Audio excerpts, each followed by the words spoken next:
Hey guys, and welcome back to another episode of They Did What, where we talk about the celebrity stories we have covered on Mama's Uncut at length. Again, we have Lisa and Mindy. You guys ready to talk about some celebrity gossip? My favorite thing to do. All right, let's go. Judging celebrities all day long. All right. So first we got Jana Kramer sells wedding ring to make over her home. When I first saw this, I was like, dang. So a little bit of background. Her and her husband, they were together for 6 years. But during that 6 years, it was a very rocky marriage. So he had openly cheated on her multiple times. He even went to therapy for a sex addiction. They eventually, after he got out of therapy, decided to make it work. And they had an entire podcast about, forgiveness and like what it takes to like go from point A to point B and things like that. Well, as it turns out, he ended up cheating again, and she officially called it quits. So she opened up about what she ended up doing with her massive wedding ring, and this is what she said. I have redone pretty much my entire house. I sold my ring, and that money from the ring paid for the furniture and the new additions to the house.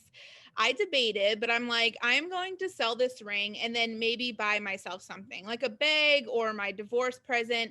But I was like, honestly, what would make me happiest is to have new energy in the house. So I took that money and I gave it to interior designers.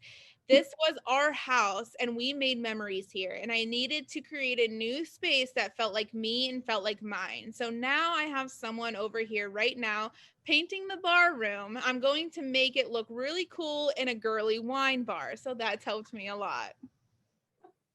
I love this so much. I mean, amen.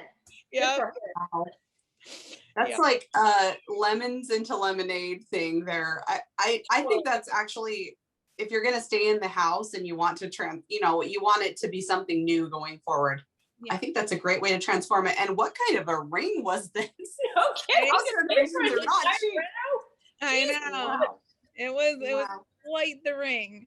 And yeah, I think it's just like for the last 6 years, I mean, I was an avid follower of their podcast, and he put a lot of hurt onto her, and he admitted a lot of it too. And so I think now to kind of do something for yourself, get yourself in the right headspace. They have 2 children, and the children are often with her. So I think you need to do things to make you happy so you're at best for your kids, because they're going through a lot right now too, because their parents are no longer together. So if this is what it takes, a fancy new wine bar, which I would love to have a wine bar.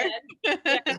So yeah, I mean, I think this is, a lot of people shamed her for going. No way, she got shamed for this? Yes. Oh, yeah. It was hers. Yeah. I mean, it was just the same as any other asset you have. I mean, you can sell it off and do whatever you want. Why was she shamed? A lot of people thought it was disrespectful to the marriage. That she it was disrespectful to the marriage. Yeah, exactly. So yeah, I mean, I think you got to do what you got to do, and it is her ring. It's not like, I mean, if he asked for it back and it was something that like they had a split in the divorce, then yeah, but clearly it was hers and she got to do what she wanted with it. And why would you keep a ring that symbolized so much brokenness? Yeah. Yeah. What's going to happen with the podcast now? Yeah. So she's still running the podcast, and right now it's kind of like her coming to terms with everything that happened when they put so much time and effort into trying to fix their marriage for it to like just crumble anyway. I don't know what it will turn into, but right now that's what it is. Well, good for her. Yeah. All right, guys, don't forget to send in your anonymous questions. Thanks.